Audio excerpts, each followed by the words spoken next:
Primera parte. El ingenioso hidalgo Don Quijote de la Mancha, por Miguel de Cervantes Saavedra. Capítulos 38 hasta 40. Capítulo 40, donde se prosigue la historia del cautivo. Soneto. Almas dichosas, que del mortal velo libres y exentas, por el bien que obrastes, desde la baja tierra os levantastes a lo más alto y lo mejor del cielo, y ardiendo en ira y en honroso celo, de los cuerpos la fuerza ejercitastes, que en propia y sangre ajena colorastes el mar vecino y arenoso suelo. Primero que el valor faltó la vida en los cansados brazos, que, muriendo, con ser vencidos, llevan la victoria. Y esta vuestra mortal, triste caída entre el muro y el hierro, os va adquiriendo fama que el mundo os da, y el cielo gloria. De esa misma manera le sé yo, dijo el cautivo, pues el del fuerte, si mal no me acuerdo, dijo el caballero, dice así. Soneto. Entre esta tierra estéril, derribada, de estos terrones por el suelo echados, las almas santas de 3000 soldados subieron vivas a mejor morada, siendo primero, en vano, ejercitada la fuerza de sus brazos esforzados, hasta que, al fin, de pocos y cansados, dieron la vida al filo de la espada.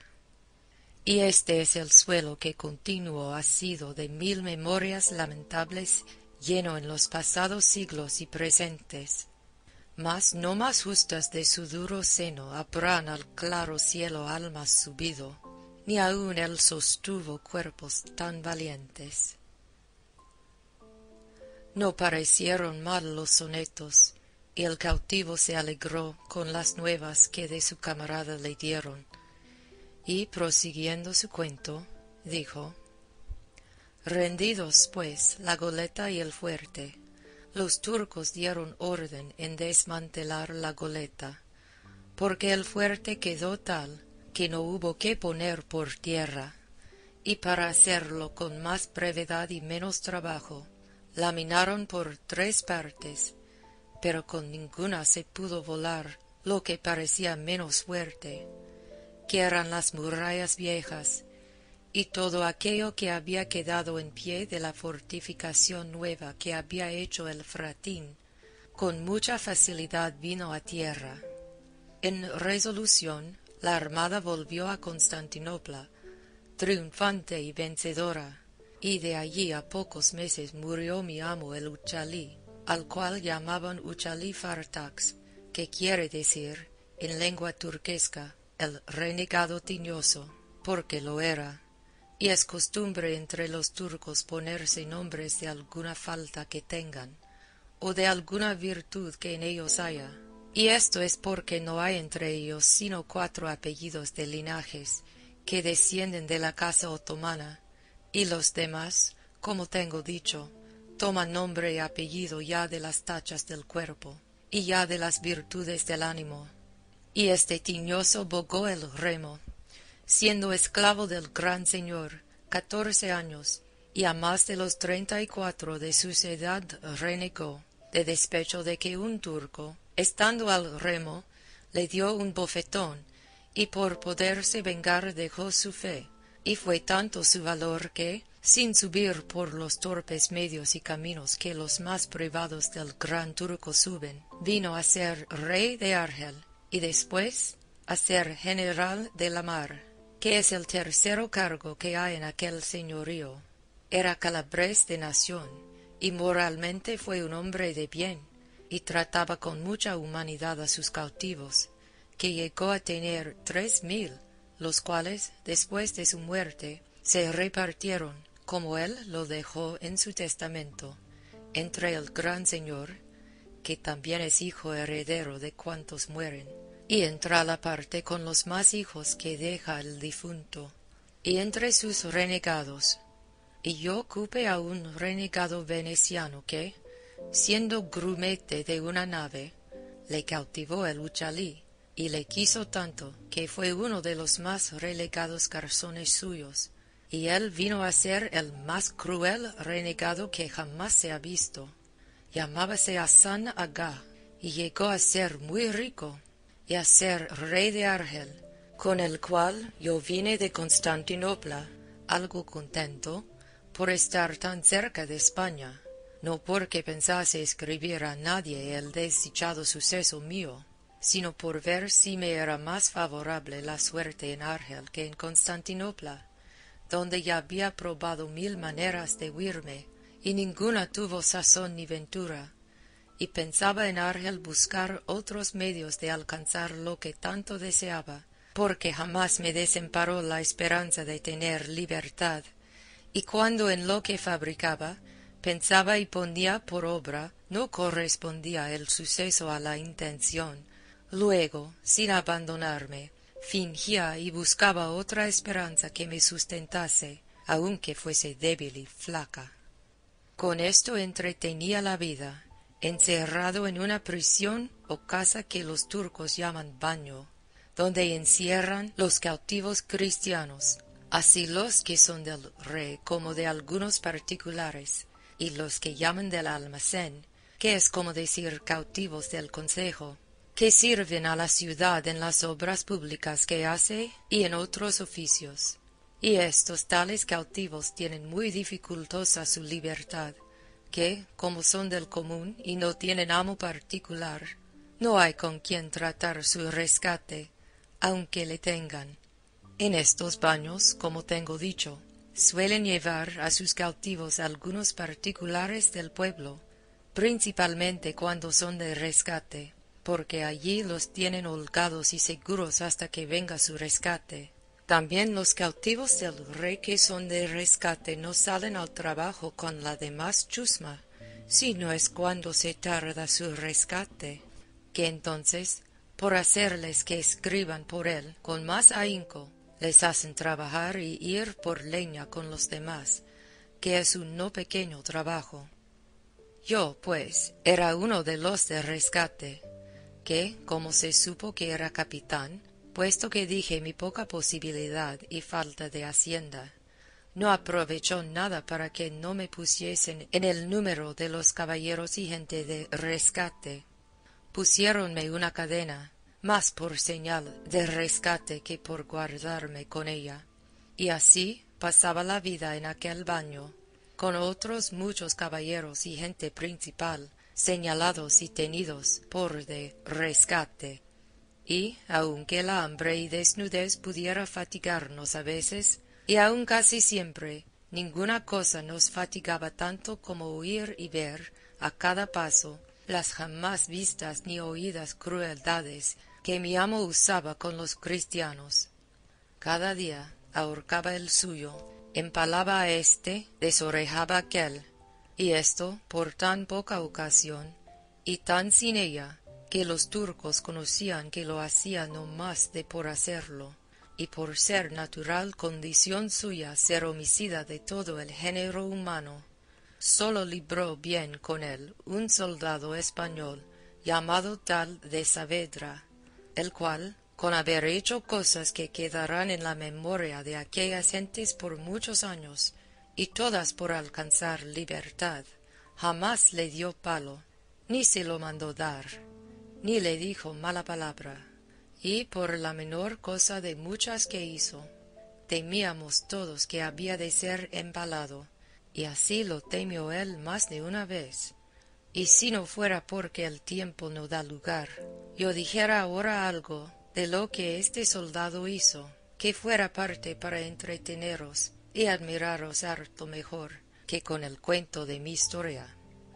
Digo pues que encima del patio de nuestra prisión caían las ventanas de la casa de un moro rico y principal, las cuales, como de ordinario son las de los moros, más eran agujeros que ventanas,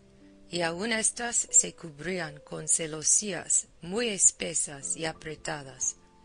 Acaeció, pues, que un día, estando en un terrado de nuestra prisión, con otros 3 compañeros, haciendo pruebas de saltar con las cadenas, por entretener el tiempo, estando solos, porque todos los demás cristianos habían salido a trabajar, alcé acaso los ojos, y vi por aquellas cerradas ventanillas que he dicho parecía una caña, y al remate de ella puesto un lienzo atado, y la caña se estaba blandeando y moviéndose, casi como si hiciera señas que llegásemos a tomarla. Miramos en ello, y uno de los que conmigo estaban fue a ponerse debajo de la caña, por ver si la soltaban, o lo que hacían. Pero así como llegó, alzaron la caña y la movieron a los 2 lados, como si dijeran no con la cabeza. Volvióse el cristiano, y tornáronla a bajar y hacer los mismos movimientos que primero. Fue otro de mis compañeros, y sucedió de lo mismo que al primero. Finalmente, fue el tercero y avínole lo que al primero y al segundo. Viendo yo esto, no quiso dejar de probar la suerte, y así como llegué a ponerme debajo de la caña, la dejaron caer, y dio a mis pies dentro del baño. Acudí luego a desatar el lienzo, en el cual vi un nudo, y dentro dél venían 10 cianís, que son unas monedas de oro bajo que usan los moros, que cada una vale 10 reales de los nuestros. Si me holgué con el hallazgo, no hay para qué decirlo, pues fue tanto el contento como la admiración de pensar de dónde podía venirnos aquel bien, especialmente a mí, pues las muestras de no haber querido soltar la caña, sino a mí claro decían que a mí se hacía la merced. Tomé mi buen dinero, quebré la caña, volvíme al terradillo, miré la ventana, y vi que por ella salía una muy blanca mano, que la abrían y cerraban muy apriesa. Con esto entendimos o imaginamos que alguna mujer que en aquella casa vivía nos debía de haber hecho aquel beneficio, y en señal de que lo agradecíamos, hicimos zalemas a uso de moros, inclinando la cabeza, doblando el cuerpo y poniendo los brazos sobre el pecho. De allí a poco sacaron por la misma ventana una pequeña cruz hecha de cañas, y luego la volvieron a entrar. Esta señal nos confirmó en que alguna cristiana debía de estar cautiva en aquella casa, y era la que el bien nos hacía, pero la blancura de la mano y las ahorcas que en ella vimos nos deshizo este pensamiento, puesto que imaginamos que debía de ser cristiana renegada, a quien de ordinario suelen tomar por legítimas mujeres sus mismos amos, y aun lo tienen a ventura, porque las estiman en más que las de su nación. En todos nuestros discursos dimos muy lejos de la verdad del caso, y así todo nuestro entretenimiento desde allí adelante era mirar y tener por norte a la ventana donde nos había aparecido la estrella de la caña. Pero bien se pasaron 15 días en que no la vimos, ni la mano tampoco, ni otra señal alguna. Y aunque en este tiempo procuramos con toda solicitud saber quién en aquella casa vivía, y si había en ella alguna cristiana renegada, jamás hubo quien nos dijese otra cosa, sino que allí vivía un moro principal y rico, llamada Agi Morato, alcaide que había sido de la Pata, que es oficio entre ellos de mucha calidad. Mas cuando más descuidados estábamos de que por ahí habían de llover más cianís, vimos a deshora parecer la caña, y otro lienzo en ella, con otro nudo más crecido, y esto fue a tiempo que estaba el baño, como la vez pasada, solo y sin gente. Hicimos la acostumbrada prueba, yendo cada uno primero que yo. De los mismos 3 estábamos, pero a ninguno se rindió la caña sino a mí, porque, en llegando yo, La dejaron caer. Desaté el nudo, y hallé 40 escudos de oro españoles y un papel escrito en arábigo, y al cabo de lo escrito hecha una grande cruz. Besé la cruz, tomé los escudos, volvíme al terrado, hicimos todos nuestras zalemas, tornó a aparecer la mano, hice señas que leería el papel, cerraron la ventana.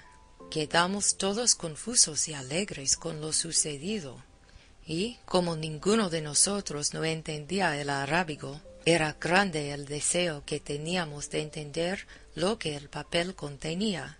y mayor la dificultad de buscar quien lo leyese. En fin, yo me determiné de fiarme de un renegado natural de Murcia, que se había dado por grande amigo mío, y puesto prendas entre los dos, que le obligaban a guardar el secreto que le encargase, porque suelen algunos renegados, cuando tienen intención de volverse a tierra de cristianos, traer consigo algunas firmas de cautivos principales, en que dan fe, en la forma que pueden, como el tal renegado es hombre de bien, y que siempre ha hecho bien a cristianos, y que lleva deseo de huirse en la primera ocasión que se le ofrezca. Algunos hay que procuran estas fes con buena intención,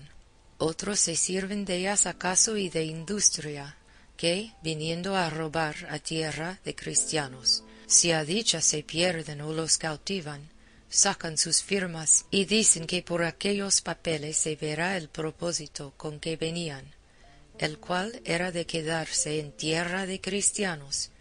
y que por eso venía en corso con los demás turcos.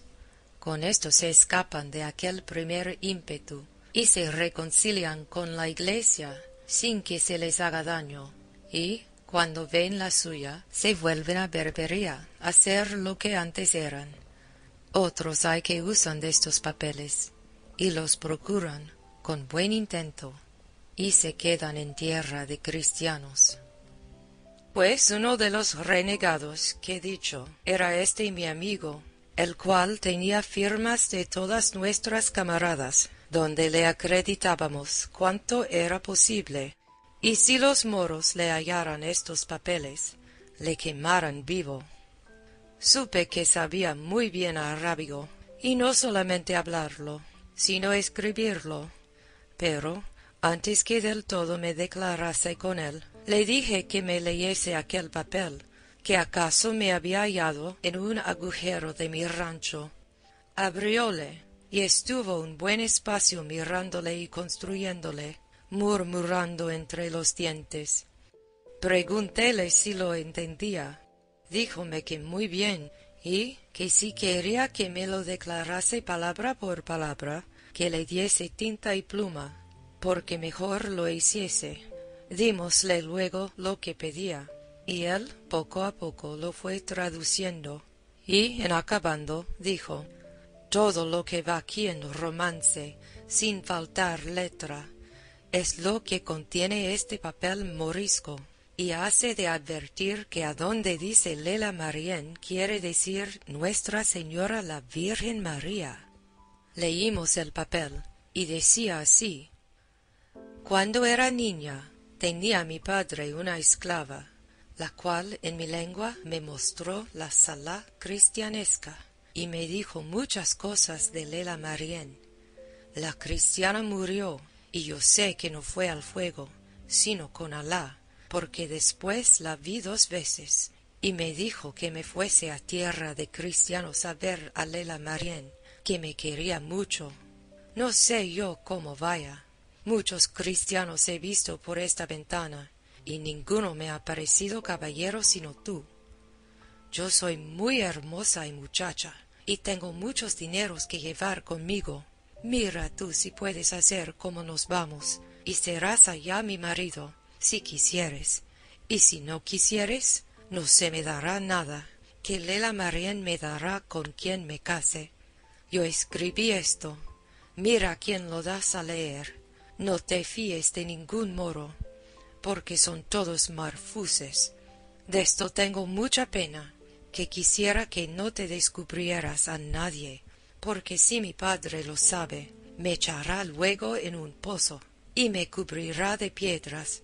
En la caña pondré un hilo. Hasta allí la respuesta. Y si no tienes quien te escriba arábigo, dímelo por señas, que Lela Mariana hará que te entienda. Ella y Alá te guarden. Y esa cruz que yo beso muchas veces, que así me lo mandó la cautiva. Mirad, señores, si era razón que las razones de este papel nos admirasen y alegrasen. Y así, lo uno y lo otro fue de manera que el renegado entendió que no acaso se había hallado aquel papel, sino que realmente alguno de nosotros se había escrito. Y así nos rogó que si era verdad lo que sospechaba, que los fiásemos de él y se lo dijésemos, que él aventuraría su vida por nuestra libertad. Y, diciendo esto, sacó del pecho un crucifijo de metal, y con muchas lágrimas juró por el Dios que aquella imagen representaba, en quien él, aunque pecador y malo, bien y fielmente creía, de guardarnos lealtad y secreto en todo cuanto quisiésemos descubrirle, porque le parecía, y casi adivinaba que, por medio de aquella que aquel papel había escrito, había él y todos nosotros de tener libertad, y verse él en lo que tanto deseaba, que era reducirse al gremio de la Santa Iglesia, su madre, de quien como miembro podrido estaba dividido y apartado por su ignorancia y pecado. Con tantas lágrimas y con muestras de tanto arrepentimiento, dijo esto el renegado, que todos de un mesmo parecer consentimos, y venimos sin declararle la verdad del caso. Y así le dimos cuenta de todo, sin encubrirle nada. Mostrámosle la ventanilla por donde parecía la caña, y él marcó desde allí la casa, y quedó de tener especial y gran cuidado de informarse quién en ella vivía. Acordamos, ansimesmo, que sería bien responder al billete de la mora, y, como teníamos quien lo supiese hacer, luego al momento el renegado escribió las razones que yo le fui notando, que puntualmente fueron las que diré, porque de todos los puntos sustanciales que en este suceso me acontecieron, ninguno se me ha ido de la memoria, ni aun se me irá en tanto que tuviere vida. En efecto, lo que a la mora se le respondió fue esto: el verdadero Alá te guarde, señora mía, y aquella bendita Marién, que es la verdadera Madre de Dios, y es la que te ha puesto en corazón que te vayas a tierra de cristianos, porque te quiere bien. Ruégale tú que se sirva de darte a entender cómo podrás poner por obra lo que te manda, que ella es tan buena que sí hará. De mi parte, y de la de todos estos cristianos que están conmigo, te ofrezco de hacer por ti todo lo que pudiéremos, hasta morir. No dejes de escribirme y avisarme lo que pensares hacer, que yo te responderé siempre, que el grande Alá nos ha dado un cristiano cautivo que sabe hablar y escribir tu lengua tan bien como lo verás por este papel. Así que, sin tener miedo, nos puedes avisar de todo lo que quisieres. A lo que dices que si fueres a tierra de cristianos, que has de ser mi mujer, yo te lo prometo como buen cristiano, y sabe que los cristianos cumplen lo que prometen mejor que los moros. Alá y Marién, su madre, sean en tu guarda, señora mía. Escrito y cerrado este papel, aguardé 2 días a que estuviese el baño solo, como solía, y luego salí al paso acostumbrado del terradillo, por ver si la caña parecía, que no tardó mucho en asomar. Así como la vi, aunque no podía ver quién la ponía, mostré el papel, como dando a entender que pusiesen el hilo, pero ya venía puesto en la caña, al cual até el papel, y de allí a poco tornó a aparecer nuestra estrella, con la blanca bandera de paz del atadillo. Dejáronla caer, y alcé yo, y hallé en el paño, en toda suerte de moneda de plata y de oro, más de 50 escudos, los cuales 50 veces más doblaron nuestro contento y confirmaron la esperanza de tener libertad. Aquella misma noche volvió nuestro renegado, y nos dijo que había sabido que en aquella casa vivía el mismo moro, que a nosotros nos habían dicho que se llamaba Agi Morato, riquísimo por todo extremo, el cual tenía una sola hija, heredera de toda su hacienda, y que era común opinión en toda la ciudad ser la más hermosa mujer de la Berbería, y que muchos de los virreyes que allí venían la habían pedido por mujer, y que ella nunca se había querido casar, y que también supo que tuvo una cristiana cautiva, que ya se había muerto, todo lo cual concertaba con lo que venía en el papel. Entramos luego en consejo con el renegado, en qué orden se tendría para sacar a la mora y venirnos todos a la tierra de cristianos, y en fin, se acordó por entonces que esperásemos el aviso segundo de Zoraida, que así se llamaba la que ahora quiere llamarse María, porque bien vimos que ella, y no otra alguna era la que había de dar medio a todas aquellas dificultades. Después que quedamos en esto, dijo el renegado que no tuviésemos pena, que él perdería la vida o nos pondría en libertad. 4 días estuvo el baño con gente, que fue ocasión que 4 días tardase en parecer la caña, al cabo de los cuales, en la acostumbrada soledad del baño, pareció con el lienzo tan preñado, que un felicísimo parto prometía. Inclinóse a mí la caña y el lienzo, hallé en él otro papel y 100 escudos de oro, sin otra moneda alguna. Estaba allí el renegado, dímosle a leer el papel dentro de nuestro rancho, el cual dijo que así decía: Yo no sé, mi señor, cómo dar orden que nos vamos a España, ni Lela Marién me lo ha dicho, aunque yo se lo he preguntado. Lo que se podrá hacer es que yo os daré por esta ventana muchísimos dineros de oro. Rescataos vos con ellos y vuestros amigos, y vaya uno en tierra de cristianos, y compre allá una barca, y vuelva por los demás, y a mí me hallarán en el jardín de mi padre, que está a la puerta de Babazón, junto a la marina, donde tengo de estar todo este verano con mi padre y con mis criados. De allí, de noche, me podré sacar sin miedo y llevarme a la barca. Y mira que has de ser mi marido, porque si no, yo pediré a Marién que te castigue. Si no te fías de nadie que vaya por la barca, rescátate tú y ve, que yo sé que volverás mejor que otro, pues eres caballero y cristiano. Procura saber el jardín, y cuando te pases por allí, sabré que está solo el baño, y te daré mucho dinero. Alá te guarde, señor mío. Esto decía y contenía el segundo papel, lo cual visto por todos, cada uno se ofreció a querer ser el rescatado, y prometió de ir y volver con toda puntualidad. Y también yo me ofrecía lo mismo, a todo lo cual se opuso el renegado,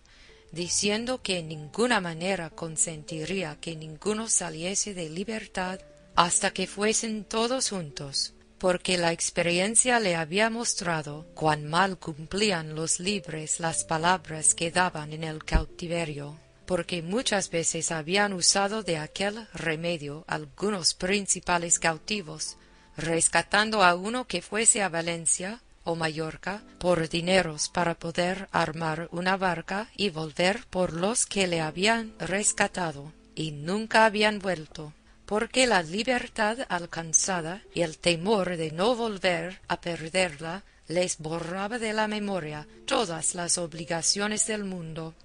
Y en confirmación de la verdad que nos decía, nos contó brevemente un caso que casi en aquella misma sazón había acaecido a unos caballeros cristianos, el más extraño que jamás sucedió en aquellas partes, donde a cada paso suceden cosas de grande espanto y de admiración.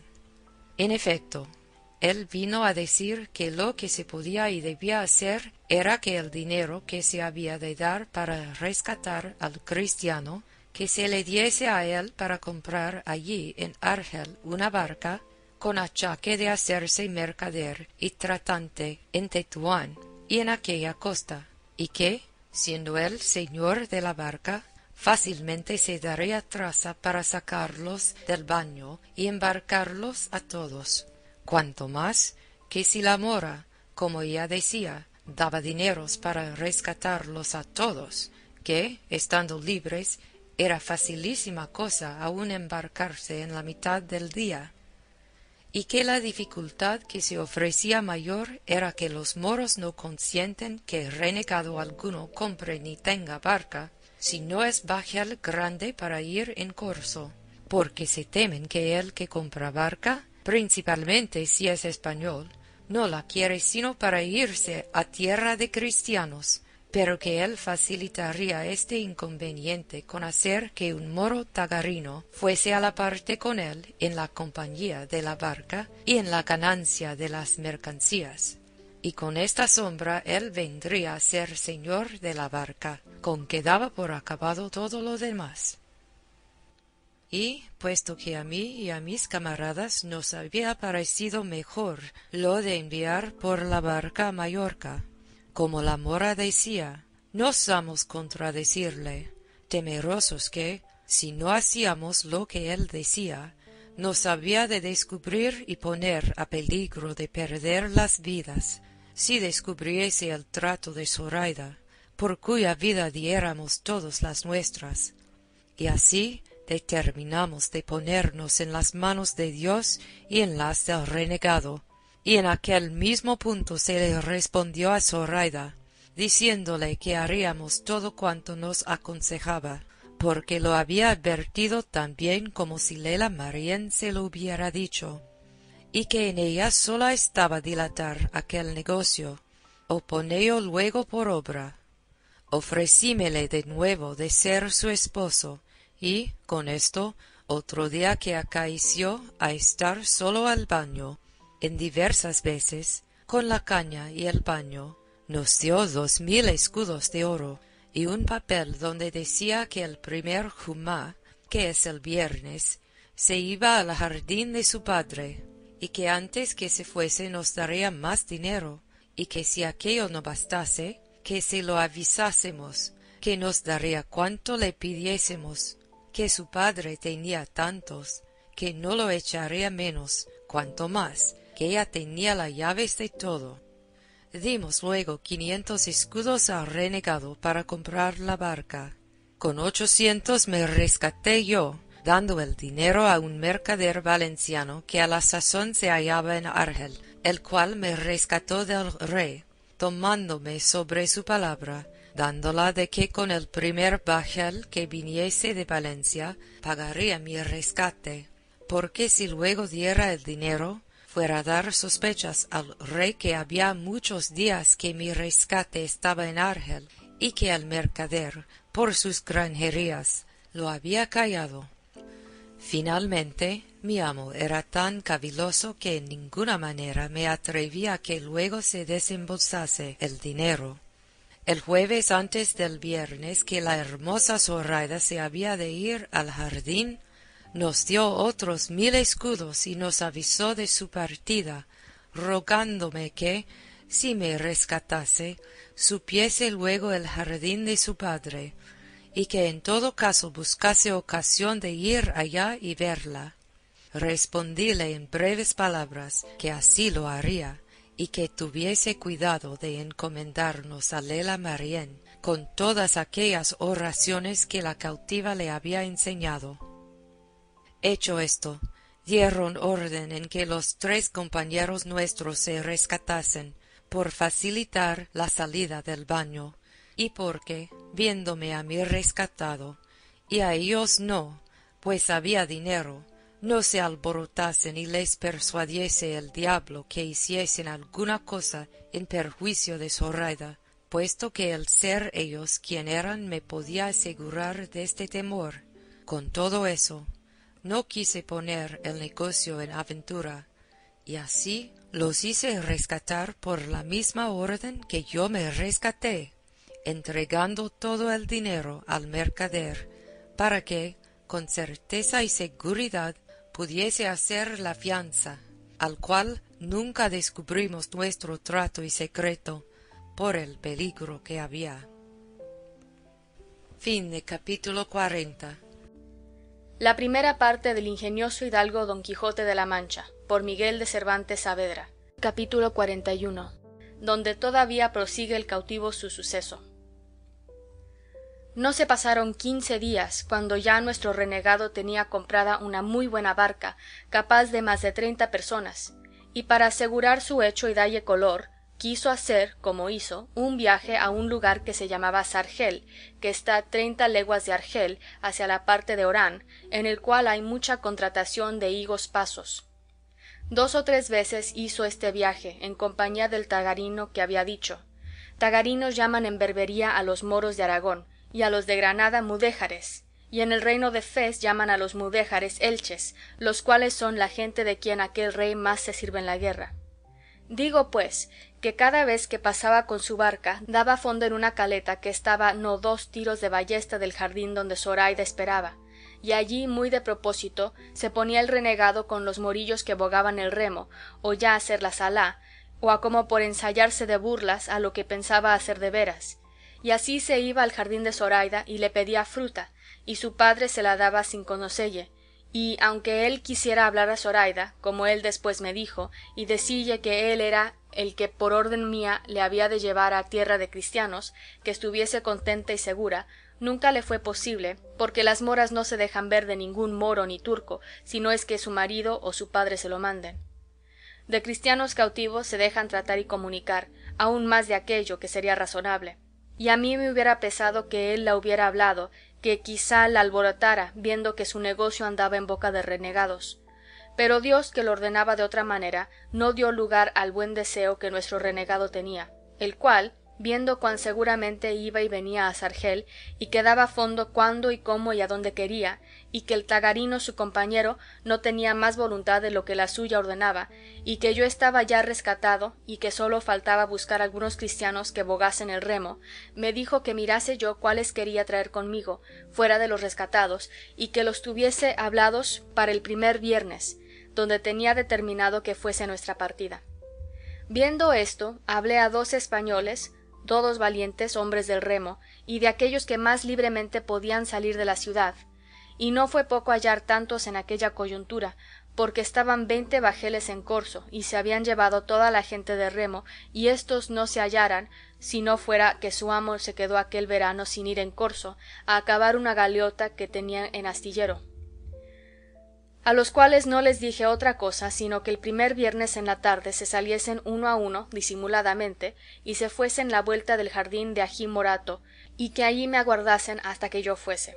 A cada uno di este aviso de por sí, con orden que, aunque allí viesen a otros cristianos, no les dijesen sino que yo les había mandado esperar en aquel lugar. Hecha esta diligencia me faltaba hacer otra, que era la que más me convenía, y era la de avisar a Zoraida en el punto que estaban los negocios, para que estuviese apercebida y sobre aviso, que no se sobresaltase si de improviso la asaltásemos antes del tiempo que ella podía imaginar que la barca de cristianos podía volver. Y así determiné de ir al jardín y ver si podría hablarla, y con ocasión de coger algunas yerbas un día antes de mi partida fui allá, y la primera persona con quien encontré fue con su padre, el cual me dijo, en lengua que en toda Berbería y aun en Constantinopla se halla entre cautivos y moros, que ni es morisca ni castellana ni de otra nación alguna, sino una mezcla de todas las lenguas con la cual todos nos entendemos. Digo pues que en esta manera de lenguaje me preguntó que qué buscaba en aquel su jardín y de quién era.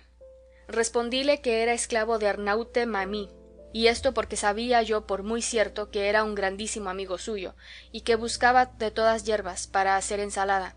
Preguntóme, por el consiguiente, si era hombre de rescate o no, y que cuánto pedía mi amo por mí. Estando en todas estas preguntas y respuestas, salió de la casa del jardín la bella Zoraida, la cual ya había mucho que me había visto, y como las moras en ninguna manera hacen melindre de mostrarse a los cristianos, ni tampoco se esquivan, como ya he dicho, no se le dio nada de venir adonde su padre conmigo estaba. Antes luego, cuando su padre vio que venía, y de espacio, la llamó y mandó que llegase. Demasiada cosa sería decir yo agora la mucha hermosura, la gentileza, el gallardo y rico adorno con que mi querida Zoraida se mostró a mis ojos. Sólo diré que más perlas pendían de su hermosísimo cuello, orejas y cabellos, que cabellos tenía en la cabeza. En las gargantas de los sus pies, que descubiertas a su usanza traía dos carcajes, que así se llamaban las manillas o ajorcas de los pies en morisco, de purísimo oro, con tantos diamantes engastados, que ella me dijo después que su padre los estimaba en 10.000 doblas, y las que traía en las muñecas de las manos valían otro tanto. Las perlas eran en gran cantidad y muy buenas, porque la mayor gala y bizarría de las moras es adornarse de ricas perlas y aljófar, y así hay más perlas y aljófar entre moros que entre todas las demás naciones. Y el padre de Zoraida tenía fama de tener muchas, y de las mejores que en Argel había, y de tener asimismo más de 200.000 escudos españoles, de todo lo cual era señora esta que ahora lo es mía. Si con todo este adorno podía venir entonces hermosa, o no, por las reliquias que le han quedado en tantos trabajos se podrá conjeturar cuál debía de ser en las prosperidades, porque ya se sabe que la hermosura de algunas mujeres tiene días y sazones, y requiere accidentes para diminuirse o acrecentarse, y es natural cosa que las pasiones del ánimo la levanten o abajen, puesto que las más veces la destruyen. Digo, en fin, que entonces llegó en todo extremo aderezada y en todo extremo hermosa, o a lo menos a mí me pareció serlo la más que hasta entonces había visto, y con esto, viendo las obligaciones en que me había puesto, me parecía que tenía delante de mí una deidad del cielo, venida a la tierra para mi gusto y para mi remedio. Así como ella llegó, le dijo su padre en su lengua, como yo era cautivo de su amigo Arnaúte Mamí, y que venía a buscar ensalada. Ella tomó la mano, y en aquella mezcla de lenguas que tengo dicho, me preguntó si era caballero, y qué era la causa que no me rescataba. Yo le respondí que ya estaba rescatado, y que en el precio podía echar de ver en lo que mi amo me estimaba, pues había dado por mí 1.500 soltanís, a lo cual ella respondió, en verdad que si tú fueras de mi padre, que yo hiciera que no te diera él por otros 2 tantos, porque vosotros cristianos siempre mentís en cuanto decís, y os hacéis pobres por engañar a los moros. Bien podría ser eso, señora, le respondí, mas en verdad que yo la he tratado con mi amo, y la trato y la trataré con cuantas personas hay en el mundo. ¿Y cuándo te vas? dijo Zoraida. Mañana creo yo, dije, porque está aquí un bajel de Francia que se hace mañana a la vela, y pienso irme en él.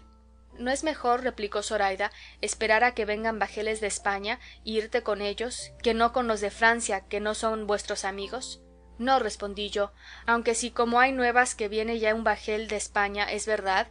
todavía yo le aguardaré, puesto que es más cierto el partirme mañana, porque el deseo que tengo de verme en mi tierra y con las personas que bien quiero es tanto que no me dejará esperar otra comodidad, si se tarda, por mejor que sea. Debes de ser sin duda casado en tu tierra, dijo Zoraida, y por eso deseas ir a verte con tu mujer. No soy, respondí yo, casado, mas tengo dada la palabra de casarme en llegando allá. ¿Y es hermosa la dama a quien se la diste? dijo Zoraida.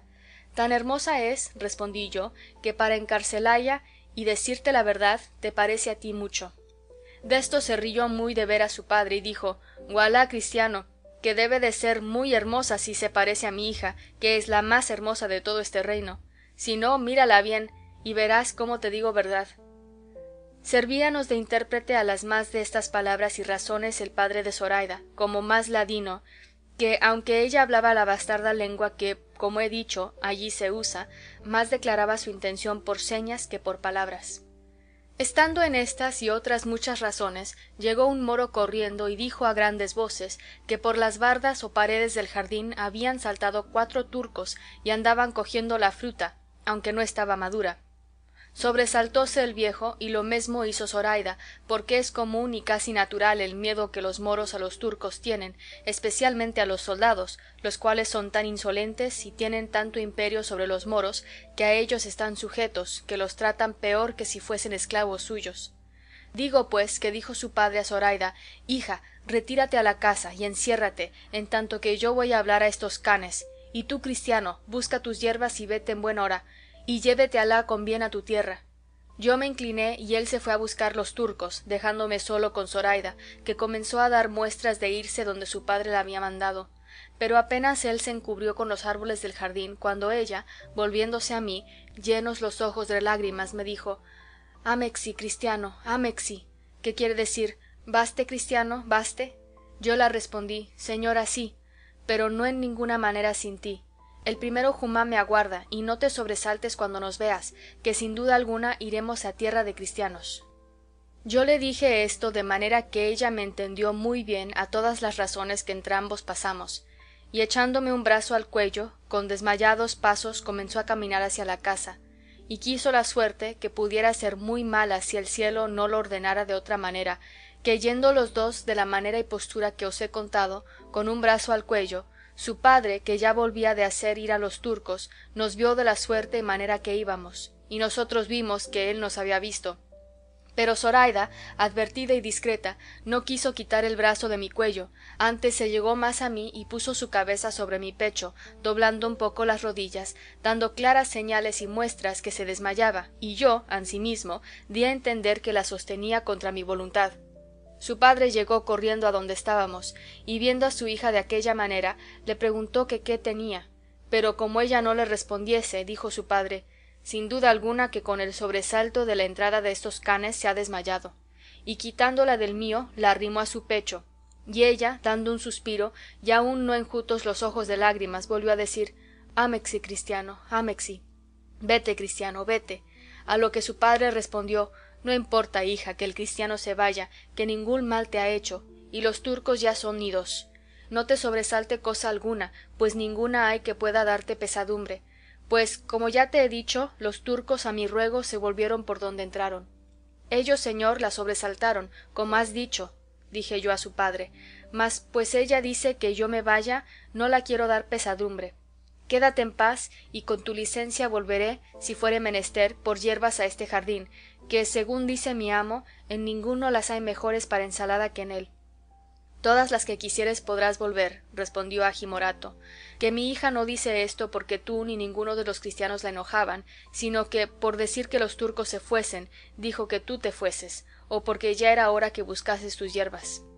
Con esto me despedí, al punto de entrábamos, y ella, arrancándosele el alma al parecer, se fue con su padre, y yo, con achaque de buscar las yerbas, rodeé muy bien y a mi placer todo el jardín, miré bien las entradas y salidas y la fortaleza de la casa, y la comodidad que se podía ofrecer para facilitar todo nuestro negocio. Hecho esto me vine y di cuenta de cuánto había pasado al renegado y a mis compañeros, y ya no veía la hora de verme gozar sin sobresalto del bien que en la hermosa y bella Zoraida la suerte me ofrecía. En fin, el tiempo se pasó, y se llegó el día y plazo de nosotros tan deseado, y siguiendo todos el orden y parecer que, con discreta consideración y largo discurso, muchas veces habíamos dado, tuvimos el buen suceso que deseábamos, porque el viernes que se siguió al día que yo con Zoraida hablé en el jardín, nuestro renegado, al anochecer, dio fondo con la barca casi frontero de donde la hermosísima Zoraida estaba. Ya los cristianos que habían de bogar el remo estaban prevenidos y escondidos por diversas partes de todos aquellos alrededores. Todos estaban suspensos y alborozados, aguardándome, deseosos ya de embestir con el bajel que a los ojos tenían, porque ellos no sabían el concierto del renegado, sino que pensaban que a fuerza de brazos habían de haber y ganar la libertad, quitando la vida a los moros que dentro de la barca estaban. Sucedió, pues, que así como yo me mostré y mis compañeros, todos los demás escondidos que nos vieron, se vinieron llegando a nosotros. Esto ya era a tiempo que la ciudad estaba ya cerrada, y por toda aquella campaña ninguna persona parecía. Como estuvimos juntos, dudamos si sería mejor ir primero por Zoraida o rendir primero a los moros vagarinos que bogaban el remo en la barca, y estando en esta duda llegó a nosotros nuestro renegado, diciéndonos que en qué nos deteníamos, que ya era hora, y que todos sus moros estaban descuidados y los más de ellos durmiendo. Dijímosle en lo que reparábamos, y él dijo que lo que más importaba era rendir primero el bajel, que se podía hacer con grandísima facilidad y sin peligro alguno, y que luego podíamos ir por Zoraida. Pareciónos bien a todos lo que decía, y así sin detenernos más, haciendo él la guía, llegamos al bajel, y saltando él dentro primero, metió mano a un alfanje y dijo en morisco: ninguno de vosotros se mueva de aquí, si no quiere que le cueste la vida. Ya a este tiempo habían entrado dentro casi todos los cristianos. Los moros, que eran de poco ánimo, viendo hablar de aquella manera a su arráez, quedáronse espantados, y sin ninguno de todos ellos echar mano a las armas, que pocas o casi ningunas tenían, se dejaron, sin hablar alguna palabra, maniatar de los cristianos, los cuales con mucha presteza lo hicieron, amenazando a los moros que si alzaban por alguna vía o manera la voz, que luego al punto que los pasarían todos al cuchillo. Hecho ya esto, quedándose en guardia de ellos la mitad de los nuestros, los que quedábamos, haciéndonos asimismo el renegado la guía, fuimos al jardín de agi morato, y quiso la buena suerte que, llegando a abrir la puerta, se abrió con tanta facilidad como si cerrada no estuviera, y así, con gran quietud y silencio, llegamos a la casa sin ser sentidos de nadie. Estaba la bellísima Zoraida aguardándonos a una ventana, y así como sintió gente, preguntó con voz baja si éramos nizarani, como si dijera o preguntara si éramos cristianos. Yo le respondí que sí, y que bajase. Cuando ella me conoció, no se detuvo un punto, porque sin responderme palabra bajó en un instante, abrió la puerta y mostróse a todos tan hermosa y ricamente vestida que no lo acierto a encarecer. Luego que yo la vi, le tomé una mano y la comencé a besar, y el renegado hizo lo mismo y mis dos camaradas, y los demás, que el caso no sabían, hicieron lo que vieran que nosotros hacíamos, que no parecía sino que le dábamos las gracias y la reconocíamos por señora de nuestra libertad. El renegado le dijo en lengua morisca si estaba su padre en el jardín. Ella respondió que sí y que dormía. Pues será menester despertalle, replicó el renegado, y llevárnoslo con nosotros, y todo aquello que tiene de valor este hermoso jardín. No, dijo ella, a mi padre no se ha de tocar en ningún modo, y en esta casa no hay otra cosa que lo que yo llevo, que es tanto que bien habrá para que todos quedéis ricos y contentos, y esperaros un poco y lo veréis. Y diciendo esto se volvió a entrar, diciendo que muy presto volvería, que nos estuviésemos quedos sin hacer ningún ruido. Preguntéle al renegado lo que con ella había pasado, el cual me lo contó, a quien yo dije que ninguna cosa se había de hacer más de lo que Zoraida quisiese, la cual, ya que volvía cargada con un cofrecillo lleno de escudos de oro, tantos que apenas lo podía sustentar, quiso la mala suerte que su padre despertase en el ínterin y sintiese el ruido que andaba en el jardín, y asomándose a la ventana, luego conoció que todos los que en él estaban eran cristianos, y dando muchas grandes y desaforadas voces, comenzó a decir en arábigo: cristianos, cristianos, ladrones, ladrones, por los cuales gritos nos vimos todos puestos en grandísima y temerosa confusión. Pero el renegado, viendo el peligro en que estábamos, y lo mucho que le importaba salir con aquella empresa antes de ser sentido, con grandísima presteza subió donde agi morato estaba, y juntamente con él fueron algunos de nosotros, que yo no osé desamparar a la Zoraida, que como desmayada se había dejado caer en mis brazos. En resolución los que subieron se dieron tan buena maña que en un momento bajaron con agi morato, trayéndole atadas las manos y puesto un pañizuelo en la boca, que no le dejaba hablar palabra, amenazándole que el hablarla le había de costar la vida. Cuando su hija le vio, se cubrió los ojos por no verle, y su padre quedó espantado, ignorando cuán de su voluntad se había puesto en nuestras manos. Mas entonces, siendo más necesarios los pies, con diligencia y presteza nos pusimos en la barca, que ya los que en ella habían quedado nos esperaban, temerosos de algún mal suceso nuestro. Apenas serían 2 horas pasadas de la noche, cuando ya estábamos todos en la barca, en la cual se le quitó al padre de Zoraida la atadura de las manos y el paño de la boca. Pero tornóle a decir el renegado que no hablase palabra que le quitarían la vida. Él, como vio allí a su hija, comenzó a suspirar ternísimamente, y más cuando vio que yo estrechamente la tenía abrazada, y que ella sin defender, quejarse ni esquivarse, se estaba queda, pero con todo esto callaba, porque no pusiesen en efeto las muchas amenazas que el renegado le hacía. Viéndose pues Zoraida ya en la barca, y que queríamos dar los remos al agua, y viendo allá a su padre y a los demás moros que atados estaban, le dijo al renegado que me dijese le hiciese merced de soltar a aquellos moros y de dar libertad a su padre, porque antes se arrojaría en la mar que ver delante de sus ojos y por causa suya llevar cautivo a un padre que tanto le había querido. El renegado me lo dijo, y yo respondí que era muy contento, pero él respondió que no convenía, a causa que, si allí los dejaban, apellidarían luego la tierra y alborotarían la ciudad, y serían causa que salieren a buscallos con algunas fragatas ligeras, y les tomasen la tierra y la mar, de manera que no pudiésemos escaparnos, que lo que se podría hacer era darles libertad en llegando a la primera tierra de cristianos. En este parecer venimos todos, y Zoraida, a quien se le dio cuenta, con las causas que nos movían a no hacer luego lo que quería, también se satisfizo. Y luego con regocijado silencio y alegre diligencia, cada uno de nuestros valientes remeros tomó su remo, y comenzamos, encomendándonos a Dios de todo corazón, a navegar la vuelta de las islas de Mallorca, que es la tierra de cristianos más cerca. Pero a causa de soplar un poco el viento tramontana y estar la mar algo picada, no fue posible seguir la derrota de Mallorca, y fuenos forzoso dejarnos ir tierra a tierra a la vuelta de Orán, no sin mucha pesadumbre nuestra, por no ser descubiertos del lugar de Sargel, que en aquella costa cae 60 millas de Argel, y asimismo temíamos encontrar por aquel paraje algún galeota de las que de ordinario vienen con mercancía de Tetuán, aunque cada uno por sí y todos juntos presumíamos de que si se encontraba galeota de mercancía, como no fuese de las que andan en corso, que no sólo no nos perderíamos, mas que tomaríamos bajel donde con más seguridad pudiésemos acabar nuestro viaje. Iba Zoraida, en tanto que se navegaba, puesta la cabeza entre mis manos, por no ver a su padre, y sentía yo que iba llamando a Lela Marién que nos ayudase. Bien habríamos navegado 30 millas cuando nos amaneció como 3 tiros de arcabuz desviados de tierra, toda la cual vimos desierta y sin nadie que nos descubriese.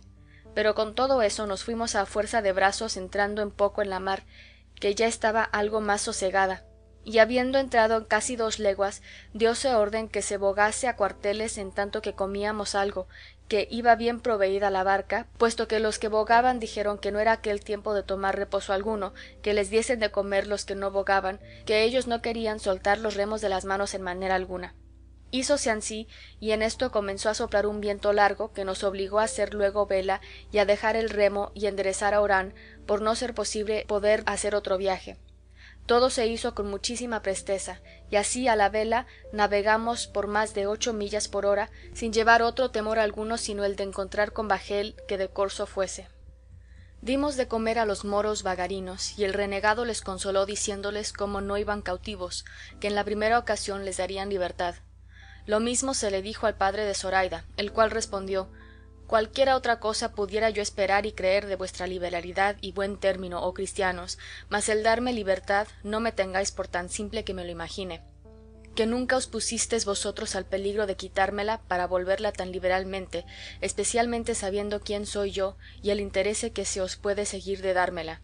el cual interese, si le queréis poner nombre, desde aquí os ofrezco todo aquello que quisiéredes por mí y por esa desdichada hija mía, o si no, por ella sola, que es la mayor y la mejor parte de mi alma.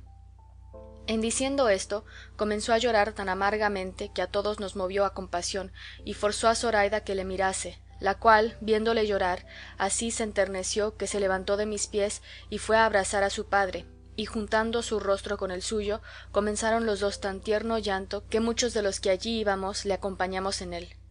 Pero cuando su padre la vio adornada de fiesta y con tantas joyas sobre sí, le dijo en su lengua: ¿Qué es esto, hija? Que ayer al anochecer, antes que nos sucediese esta terrible desgracia en que nos vamos, te vi con tus ordinarios y caseros vestidos, y agora, sin que hayas tenido tiempo de vestirte y sin haberte dado alguna nueva alegre de solenizalle con adornarte y pulirte, te veo compuesta con los mejores vestidos que yo supe y pude darte cuando nos fue la ventura más favorable.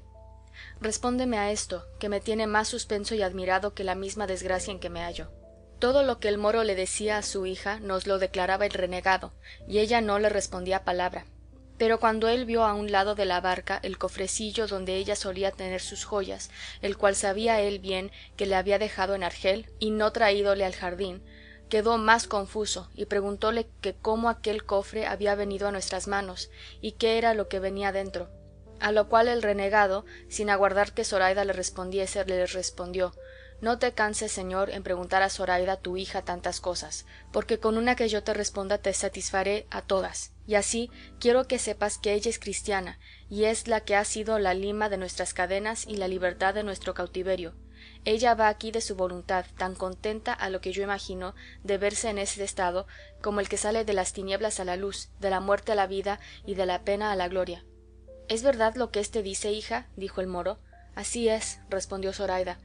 Que en efeto, replicó el viejo, tú eres cristiana y la que ha puesto a su padre en poder de sus enemigos. A lo cual respondió Zoraida: la que es cristiana yo soy, pero no la que te ha puesto en este punto, porque nunca mi deseo se extendió a dejarte ni a hacerte mal, sino a hacerme a mí bien. ¿Y qué bien es el que te has hecho, hija? Eso, respondió ella, pregúntaselo tú a Lela Marién, que ella te lo sabrá decir mejor que no yo. Apenas hubo oído esto el moro, cuando con una increíble presteza se arrojó de cabeza en la mar, donde sin ninguna duda se ahogara, si el vestido largo y embarazoso que traía no le entretuviera un poco sobre el agua. Dio voces Zoraida que le sacasen, y así acudimos luego todos, y haciéndole de la almalafa le sacamos medio ahogado y sin sentido, de que recibió tanta pena Zoraida que, como si fuera ya muerto, hacía sobre él un tierno y doloroso llanto. Volvímosle boca abajo, volvió mucha agua, tornó en sí al cabo de 2 horas, en las cuales, habiéndose trocado el viento, nos convino volver hacia tierra y hacer fuerza de remos, por no embestir en ella. Mas quiso nuestra buena suerte que llegamos a una cala que se hace al lado de un pequeño promontorio o cabo, que de los moros es llamado el de la cava Rumía, que en nuestra lengua quiere decir la mala mujer cristiana, y es tradición entre los moros que en aquel lugar está enterrada la cava, por quien se perdió España, porque cava en su lengua quiere decir mujer mala, y rumía cristiana, y aun tienen por mal agüero llegar ahí a dar fondo cuando la necesidad les fuerza a ello, porque nunca le dan sin ella, puesto que para nosotros no fue abrigo de mala mujer, sino puerto seguro de nuestro remedio, según andaba alterada la mar. Pusimos nuestras centinelas en tierra y no dejamos jamás los remos de la mano. Comimos de lo que el renegado había proveído y rogamos a Dios y a Nuestra Señora de todo nuestro corazón que nos ayudase y favoreciese para que felicemente diésemos fin a tan dichoso principio.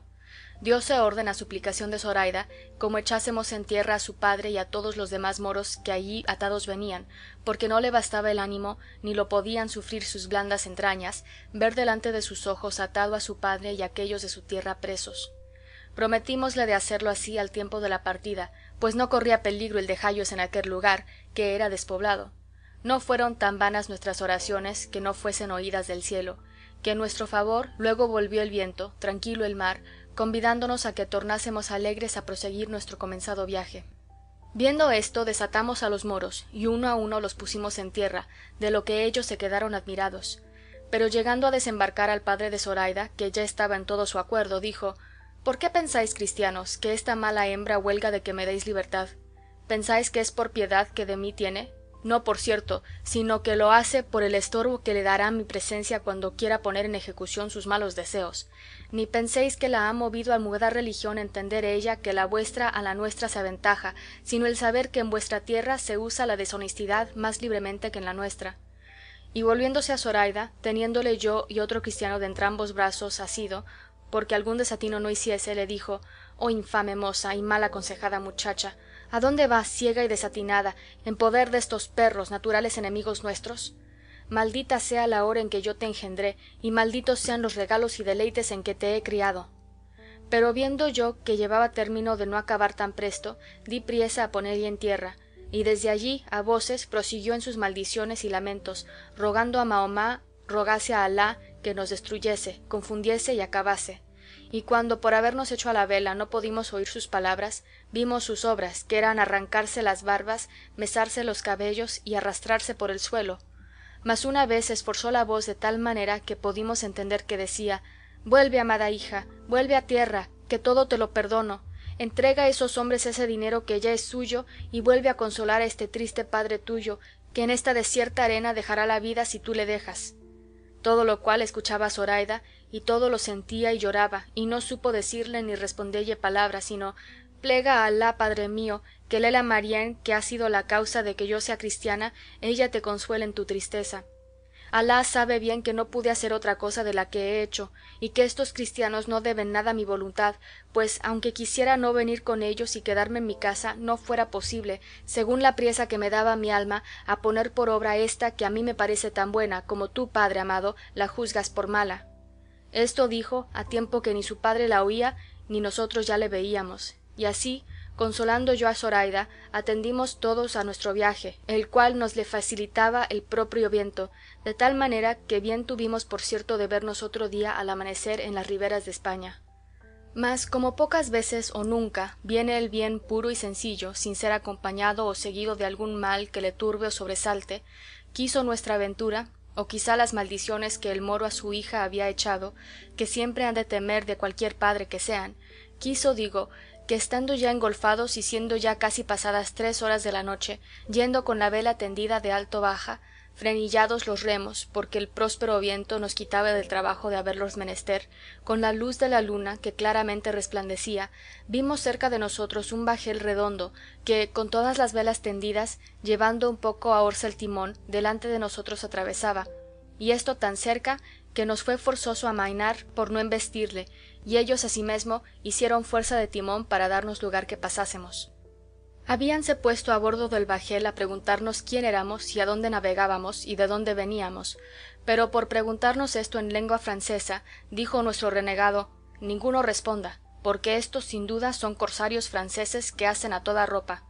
Por este advertimiento ninguno respondió palabra, y habiendo pasado un poco adelante, que ya el bajel quedaba soltaviento, de improviso soltaron 2 piezas de artillería, y a lo que parecía ambas venían con cadenas, porque con una cortaron nuestro árbol por medio y dieron con él y con la vela en la mar, y al momento disparando a otra pieza, vino a dar la bala en mitad de nuestra barca, de modo que la abrió toda, sin hacer otro mal alguno, pero como nosotros nos vimos ir al fondo, comenzamos todos a grandes voces a pedir socorro y a rogar a los del bajel que nos acogiesen, porque nos anegábamos. Amainaron entonces y echando el esquife o barca a la mar, entraron en él hasta 12 franceses bien armados, con sus arcabuces y cuerdas encendidas, y así llegaron a junto al nuestro, y viendo cuán pocos éramos y cómo el bajel se hundía, nos recogieron diciendo que, por haber usado de la descortesía de no respondelles, nos había sucedido aquello. Nuestro renegado tomó el cofre de las riquezas de Zoraida y dio con él en la mar, sin que ninguno echase de ver en lo que hacía. En resolución todos pasamos con los franceses, los cuales después de haberse informado de todo aquello que de nosotros saber quisieron, como si fueran nuestros capitales enemigos, nos despojaron de todo cuanto teníamos, y a Zoraida le quitaron hasta los carcajes que traía en los pies.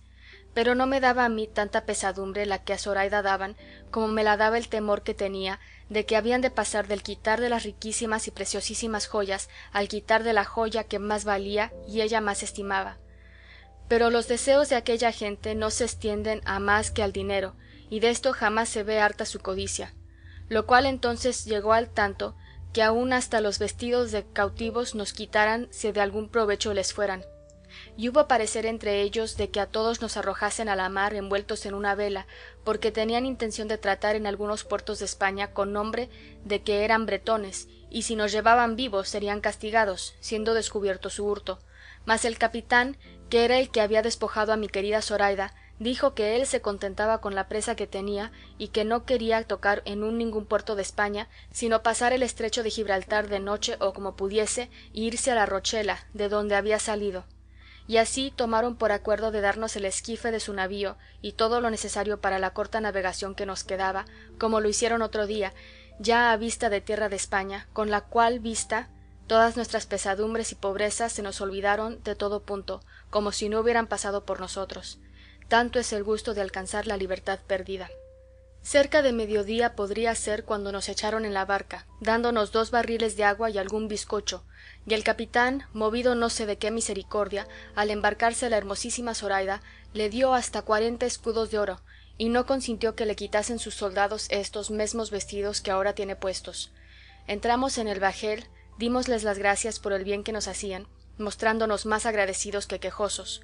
Ellos se hicieron a lo largo, siguiendo la derrota del estrecho, Nosotros, sin mirar a otro norte que a la tierra que se nos mostraba delante, nos dimos tanta priesa a bogar, que al poner del sol estábamos tan cerca que bien pudiéramos a nuestro parecer llegar antes que fuera muy noche. Pero por no parecer en aquella noche la luna y el cielo mostrarse oscuro, y por ignorar el paraje en que estábamos, no nos pareció cosa segura embestir en tierra como a muchos de nosotros les parecía, diciendo que diésemos en ella aunque fuese en unas peñas y lejos de poblado, porque así aseguraríamos el temor que de razón se debía tener que por allí anduviesen bajeles de cosarios de Tetuán, los cuales anochecen en Berbería y amanecen en las costas de España y hacen de ordinario presa y se vuelven a dormir a sus casas. Pero de los contrarios pareceres, el que se tomó fue que nos llegásemos poco a poco, y que si el sosiego del mar lo concediese, desembarcásemos donde pudiésemos. Hízose así, y poco antes de la media noche sería cuando llegamos al pie de una disformísima y alta montaña, no tan junto al mar que no concediese un poco de espacio para poder desembarcar cómodamente. Embestimos en la arena, salimos a tierra, besamos el suelo, y con lágrimas de muy alegrísimo contento dimos todos gracias a Dios Señor nuestro por el bien tan incomparable que nos había hecho. Sacamos de la barca los bastimientos que tenía, tirámosla en tierra y subímonos un grandísimo trecho en la montaña, porque aún allí estábamos, y aún no podíamos asegurar el pecho, ni acabábamos de creer que era tierra de cristianos la que ya nos sostenía. Amaneció más tarde, a mi parecer, de lo que quisiéramos. Acabamos de subir toda la montaña, por ver si desde allí algún poblado se descubría, o algunas cabañas de pastores. Pero aunque más tendimos la vista, ni poblado, ni persona, ni senda, ni camino descubrimos. Con todo esto, determinamos de entrarnos la tierra adentro, pues no podría ser menos, sino que presto descubriésemos quién nos diese noticia de ella. Pero lo que a mí más me fatigaba era el ver ir a pie a Zoraida por aquellas asperezas, que, puesto que alguna vez la puse sobre mis hombros, más le cansaba a ella mi cansancio que la reposaba su reposo. Y así nunca más quiso que yo aquel trabajo tomase, y con mucha paciencia y muestras de alegría, llevándola yo siempre de la mano, poco menos de un cuarto de legua debíamos de haber andado, cuando llegó a nuestros oídos el son de una pequeña esquila, señal clara que por allí cerca había ganado, y mirándonos todos con atención si alguno se parecía, vimos al pie de un alcornoque un pastor mozo que con grande reposo y descuido estaba labrando un palo con un cuchillo. Dimos voces y él, alzando la cabeza, se puso ligeramente en pie, y a lo que después supimos, los primeros que a la vista se le ofrecieron fueron el renegado y Zoraida, y como él los vio en hábito de moros, pensó que todos los de la berbería estaban sobre él, y metiéndose con extraña ligereza por el bosque adelante, comenzó a dar los mayores gritos del mundo, diciendo «¡Moros! ¡Moros hay en la tierra! ¡Moros! ¡Moros! ¡Arma! ¡Arma!». Con estas voces quedamos todos confusos y no sabíamos qué hacernos, pero considerando que las voces del pastor habían de alborotar la tierra y que la caballería de la costa había de venir luego a ver lo que era, acordamos que el renegado se desnudase las ropas del turco y se vistiese un gilecuelco o casaca de cautivo que uno de nosotros le dio luego, aunque se quedó en camisa. Y así, encomendándonos a Dios, fuimos por el mismo camino que vimos que el pastor llevaba, esperando siempre cuándo había de dar sobre nosotros la caballería de la costa. Y no nos engañó nuestro pensamiento, porque aún no habrían pasado 2 horas, cuando habiendo ya salido de aquellas malezas a un llano, descubrimos hasta 50 caballeros, que con gran ligereza, corriendo a media rienda, a nosotros se venían, y así como los vimos, nos estuvimos quedos aguardándolos. Pero como ellos llegaron y vieron, en lugar de los moros que buscaban, tanto pobre cristiano, quedaron confusos, y uno de ellos nos preguntó si éramos nosotros acaso la ocasión por que un pastor había apellidado al arma. Sí, dije yo, y queriendo comenzar a decirle mi suceso y de dónde veníamos y quién éramos, uno de los cristianos que con nosotros venían conoció al jinete que nos había hecho la pregunta y dijo, sin dejarme a mí decir más palabra, «Gracias sean dadas a Dios, señores, que a tan buena parte nos ha conducido, porque si yo no me engaño, la tierra que pisamos es la de Vélez Málaga, si ya los años de mi cautiverio no me han quitado de la memoria el acordarme que vos, señor, que nos preguntáis quién somos, sois Pedro de Bustamante, tío mío». Apenas hubo dicho esto el cristiano cautivo, cuando el jinete se arrojó del caballo y vino a abrazar al mozo, diciéndole «Sobrino de mi alma y de mi vida, ya te conozco, y ya te he llorado por muerto yo, y mi hermana tu madre, y todos los tuyos, que aún viven. Y Dios ha sido servido de darles vida para que gocen el placer de verte. ya sabíamos que estabas en Argel, y por las señales y muestras de tus vestidos y la de todos esta compañía, comprehendo que habéis tenido milagrosa libertad. Así es, respondió el mozo, y tiempo nos quedará para contároslo todo.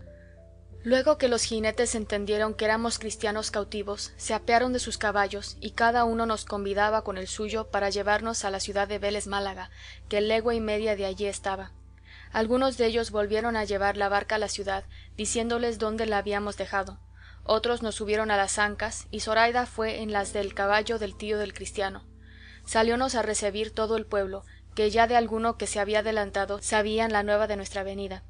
No se admiraban de ver cautivos libres, ni moros cautivos, porque toda la gente de aquella costa está hecha a ver a los unos y a los otros, pero admirábanse de la hermosura de Zoraida, la cual en aquel instante y sazón estaba en su punto, ansí con el cansancio del camino como con la alegría de verse ya en tierra de cristianos, sin sobresalto de perderse. Y esto le había sacado al rostro tales colores que, si no es que la afición entonces me engañaba, osaré decir que más hermosa criatura no había en el mundo, a lo menos que yo la hubiese visto. Fuimos derecho a la iglesia a dar gracias a Dios por la merced recibida, y así como en ella entró Zoraida, dijo que allí había rostros que se parecían a los de Lela Marién. Dijímosle que eran imágines suyas, y como mejor se pudo le dio el renegado a entender lo que significaban, para que ella las adorase como si verdaderamente fueran cada una de ellas la misma Lela Marién que la había hablado. Ella, que tiene buen entendimiento y un natural fácil y claro, entendió luego cuanto acerca de las imágenes se le dijo. Desde allí nos llevaron y repartieron a todos en diferentes casas del pueblo, pero al renegado, Zoraida y a mí nos llevó el cristiano que vino con nosotros, y en casa de sus padres, que medianamente eran acomodados de los bienes de fortuna, y nos regalaron con tanto amor como a su mismo hijo.